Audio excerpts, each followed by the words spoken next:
बिस्मिल्लाहिर्रहमानिर्रहीम। अस्सलाम वालेकुम। कैसे हैं आप सब लोग? अगर आप भी मेरी तरह दूध से बने हुए मीठा खाने के शौकीन हैं, तो ये रेसिपी बिल्कुल आपके लिए है। अगर एक दफ़ा आपके घर वालों ने ये मीठा खा लिया, तो बार-बार फरमाइश होगी कि यही मीठा हमें बना कर दें। और अगर खा लिया ये मीठा आपके मेहमानों ने, तो यकीन करें वो रेसिपी पूछे बगैर घर वापस नहीं जाएंगे। तो रेसिपी ज़रा सी भी अच्छी लगे तो इसको लाइक और शेयर ज़रूर कीजिएगा।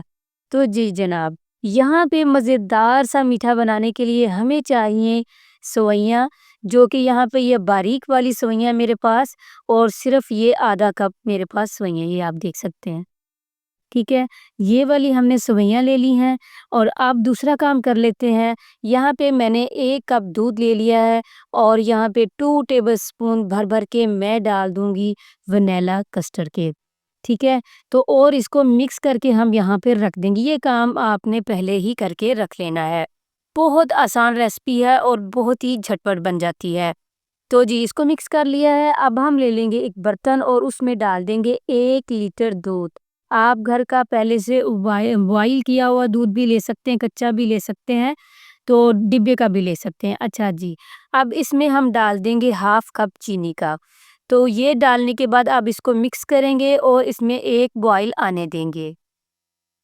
साथ ही में चीनी भी पक जाएगी और इसमें एक बॉयल भी आ जाएगा, मैं आपको दिखा देती हूँ।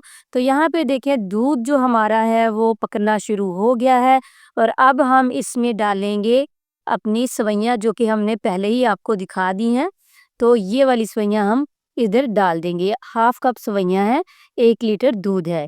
अच्छा जी, इसको भी फ़ौरन से आपने मिक्स करना है, क्योंकि अगर आपने इसको मिक्स नहीं किया फ़ौरन से, तो ये एक ही जगह पर इकट्ठी हो जाएंगी और फिर इनको खोलना मुश्किल हो जाएगा। अच्छा, जैसे ही इनमें बबल आना शुरू हो जाए, दोबारा से जब आप सेवइयाँ डाल दें और दूध में बबल आना शुरू हो जाए, तो फिर उस पॉइंट पर आपने ये जो हमने मिक्सचर बना के रखा है कस्टर्ड वाला, वो आपने इसमें थोड़ा-थोड़ा करके डाल देना। लेकिन इसको पहले आपने एक दफ़ा मिक्स ज़रूर करना है, क्योंकि हमने इसको पहले ही मिक्स करके रखा था, तो जो कस्टर्ड है ना, कस्टर्ड हो या कॉर्नफ्लोर, वो नीचे जाके बैठ जाता है, तो उसको मिक्स करना ज़रूरी होता है। ऐसे ही थोड़ा-थोड़ा करते हुए डाल देंगे।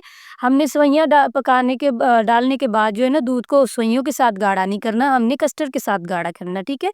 आप चाहें तो इस पॉइंट पर कॉर्नफ्लोर अगर आपके पास पड़ा तो आप वो भी डाल सकते हैं। लेकिन अगर आप कस्टर्ड डाल लेंगे तो उसका फ्लेवर बहुत ही अच्छा आएगा। अच्छा जी, अब यहाँ पे हम इसको इतना पकाएँगे 4 से 5 मिनट कि ये गाढ़ा हो जाए। गाढ़ा होने के बाद हम इसको ठंडा करेंगे रूम टेम्परेचर पर पंखे के नीचे। तो यहाँ पे इसको मैंने पंखे के नीचे भी ठंडा कर लिया था। और अब क्या करेंगे कि अब इसमें डाल देंगे हाफ कप टेट्रा पैक जो क्रीम होती है ना, वो आपने डाल देनी है। आप चाहें तो पूरा पैक भी डाल सकते हैं, कोई मसला नहीं है।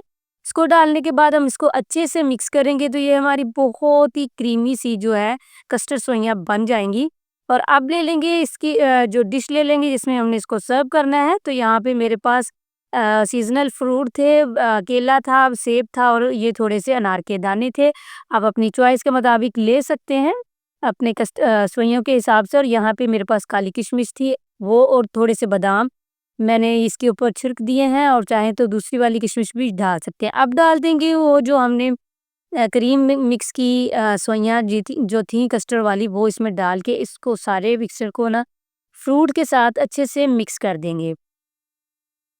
अच्छा, आपने एक और बात का ख़्याल रखना है जब आपने कस्टर्ड का यूज़ करना है, अगर आप सेवइयाँ डालकर बना रहे हैं, तो आपने ख़्याल करना है कि सेवइयाँ भी स्टार्च छोड़ती हैं और फिर कस्टर्ड भी एक स्टार्च ही होता है। तो उस हिसाब से कस्टर्ड बहुत ज़्यादा भी डाल देंगे ना, तो फिर वो ठीक नहीं रहेगा काम। तो इसलिए आपने इस बात का आपने ख़्याल रखना है। अच्छा जी, अब गार्निशिंग के लिए मैंने बादाम और कुछ ये अनार के दाने और काली किशमिश से इसको गार्निश कर दिया है, बहुत ही ज़बरदस्त लगे थे। इसके बाद आपने इसको 2 से 3 घंटे के लिए अच्छे से ठंडा कर लेना है और फिर आपने इसको सर्व करना है। यकीन करें आपको बहुत ही मज़ा आएगा। तो मुझे उम्मीद है कि आज की ये मीठे की रेसिपी आपको बहुत पसंद आएगी। पसंद आए तो उसको लाइक और शेयर ज़रूर कीजिएगा और ज़रूर बताइए कमेंट करके कि आप किस मुल्क से, किस शहर से इस वीडियो को वॉच करें, ताकि मैं आपका शुक्रिया अदा कर सकूँ। इसी के साथ मैं इजाज़त चाहती हूँ। दुआओं में याद रखिएगा। अपना और अपनों का बहुत-बहुत ख़्याल रखिएगा। अल्लाह हाफ़िज़।